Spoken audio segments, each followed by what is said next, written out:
Then we look at how much will you have by the time you're ready to retire. And what do we do so we can cover the shortfall?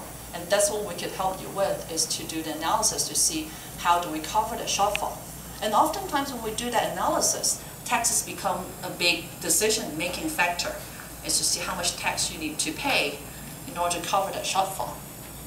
Okay. Here's another question. When we ask our clients to say, well, if you could devise a plan that you like for retirement, that would be what we call a tax perfect plan. What are the components? What do you look for? Okay. Oftentimes people want to have a tax write-off when we put money into the savings plan. When the money grows along our working years, we don't want to pay tax on the growth. We just want the money to continue growing. We don't want the IRS to get their hands in it. And that's what we call a tax deferred. And when we're ready to retire and take money out, we want the money to be income tax free.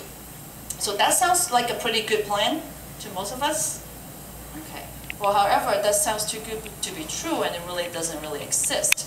To most, you could have 2 of the 3 of these benefits. You can choose either pre-tax defer or tax defer and after-tax exit. So how do you choose which 2 of these? Have a lot to do with where do you think a tax rate would be. And here's some statistics that I want to share with you. And this chart shows the historical federal income tax rates. The darker color here is the highest tax bracket. And while we think, well, this is 2010, and by the way, 2010, 2011, 2012, these 3 years the tax rates are the same. So we think that we're in a pretty high tax rate right now.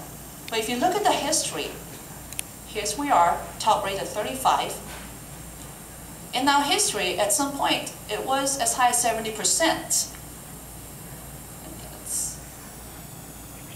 And we, as you can see in here, we're in historical low tax rate structures in the last decades. And we have 2 more years to go.